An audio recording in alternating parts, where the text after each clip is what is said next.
नमस्कार दोस्तों, आप सभी का हमारे यूट्यूब चैनल ए आर ज्ञान गंगा में स्वागत है। आप सभी को विदित है आश्विन मास के नवरात्र शुरू हो गए हैं। आज आश्विन मास के नवरात्र का तृतीय दिवस है।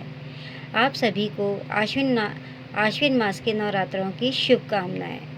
जैसे आपको पता है, नवरात्रों में हम हनुमान चालीसा का पाठ करते हैं, सुंदरकांड का पाठ करते हैं, रामायण जी का पाठ करते हैं, जिससे कि हनुमान जी हमारे सभी संकटों को हर ले, हमारी सभी मनोकामना को पूर्ण कर लें और हमारी सभी कष्टों को दूर करें।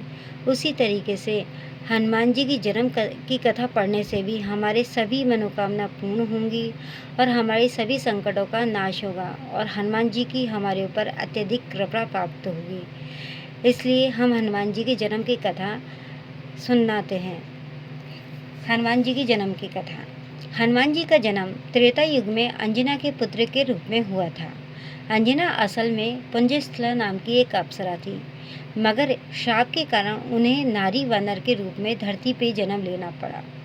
उस शाप के प्रभाव से शिव के अंश को जन्म देने के बाद ही समाप्त होना था। अंजना केसरी की पत्नी थी। केसरी एक शक्तिशाली वानर थे, जिन्होंने एक बार एक भयंकर हाथी को मारा था। उस हाथी ने कई बार असहाय साधु संतों को विभिन्न प्रकार के कष्ट पहुंचाया था। तभी से उनका नाम केसरी पड़ गया। केसरी का अर्थ होता है सिंह। उन्हें कुंजर सुदान, हाथी को मारने वाला के नाम से भी जाना जाता है। हनुमान जी की कथा। केसरी के संग में अंजना ने भगवान शिव की बहुत कठोर तपस्या की, जिसके फलस्वरूप अंजना ने हनुमान शिव के अंश को जन्म दिया। जिस समय शिव जी की आराधना कर रही थी, उसी समय अयोध्या के नरेश दशरथ पुत्र प्राप्ति के लिए पुत्र कामना यज्ञ करवा रहे थे।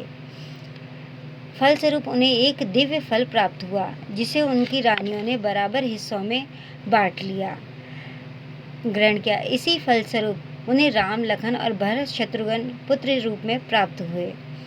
विधि का विधान ही कहिए कि उस दिव्य फल का छोटा सा टुकड़ा एक चील काट के ले गई और उसी वन के ऊपर से उड़ते हुए चील के मुंह से वो टुकड़ा नीचे गिर गया। उस टुकड़े को पवन देव ने अपने प्रभाव से याचक बनी हुई अंजना के हाथों में गिरा दिया।